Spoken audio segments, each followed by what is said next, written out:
Alors je vous le rappelle, hein, si vous avez des questions directement dans le chat, tapez @zataz.com. Sinon, je ne vois pas, sinon je ne lis pas, et sinon je ne peux pas participer à votre discussion. Et potentiellement, si vous avez des questions à me poser, ou tout simplement me demander des choses, je ne peux pas le voir, les amis. Alors n'hésitez pas, et n'oubliez pas de le faire sous cette forme-là, @zataz.com. Dans tous les cas, je vous rappelle le mode d'emploi de la cyberémission. Elle est interactive, cette cyberémission.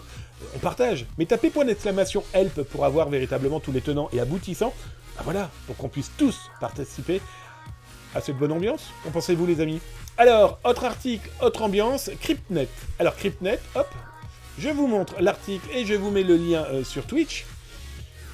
Si ça vous intéresse, dites-vous que les pirates informatiques, aujourd'hui, n'ont jamais été aussi prolixes en création de sites web et de services de malveillance. Soyons très très clairs. Et donc, la Cryptnet, c'est un nouveau service de RAAS, R-A-A-S. Bref, vous l'aurez compris, c'est du ransomware par le service de location.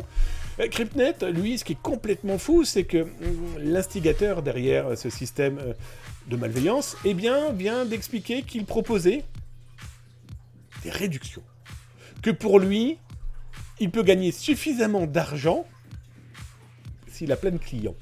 Et donc, du coup, au lieu de prendre 20% ou 30% eh bien, de cyberattaques, non, lui, il dit, moi, je prends que 10%. Et venez chez moi, vous allez voir, c'est mieux, c'est plus grand, c'est plus fort. Il est clairement dans un marketing de la malveillance qui a pour mission eh bien, de s'accaparer des parts de marché. C'est terrible de parler comme ça, mais clairement, c'est pirates informatiques aujourd'hui. Et on va en parler là dans quelques instants avec d'autres groupes de ransomware. Leur guerre de parts de marché, pour eux, c'est clairement s'accaparer un maximum d'affiliés, un maximum de gens qui vont infiltrer des sites internet, des serveurs, des dossiers, les prendre en otage et tout simplement devenir copains. Et celui qui infiltre, eh bien, va utiliser l'outil Cryptnet, et s'il utilise l'outil Cryptnet, il va pouvoir gagner des sous. Je vous montre le message qui a été diffusé par ce pirate, alors vous m'excuserez, j'ai caviardé, bien sûr, son nom, son logo, son avatar, la date, le moyen de le contacter. Il serait dommage que vous ayez envie de contacter ce genre de population pour faire du business avec, hein? Toi, l'informaticien, ou toi, le gars qui fait de la cybersécurité, qui vient de sortir un livre, mais qui va bientôt passer au tribunal pour avoir un petit peu exagéré avec les ransomware, mais ça, on en reparlera quand la justice sera tranchée. Toujours est-il que ce message a été diffusé sur le forum RAMP, R-A-M-P. Souvenez-vous, Zataz vous avez révélé il y a maintenant quasiment un an que RAMP, en fait, derrière se cachait le pirate et les pirates du groupe Babuk. Bon, bah là, aujourd'hui, c'est avéré, hein, vu que le mec a affirmé qu'il était effectivement l'administrateur. Toujours est-il que notre pirate de Cryptnet, lui, clairement explique comment ça fonctionne, son chiffrement, qu'il n'a pas de restriction pour attaquer les pays. Tu peux attaquer toute la planète. Des Russes, des Polonais, des Français, des Suisses, des Canadiens, des Américains, des Chinois.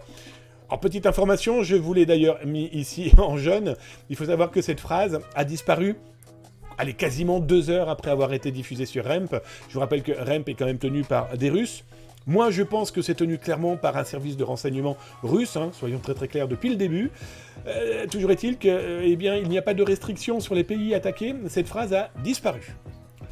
Bon, bah, je pense qu'elle a disparu parce que quelqu'un lui a tapé sur l'épaule en disant « Mec, si tu veux continuer ton business, tiens, regarde, on sait tout sur toi. Et si tu pouvais éviter de proposer aux gens d'attaquer la Russie ?» La bonne ambiance, quoi.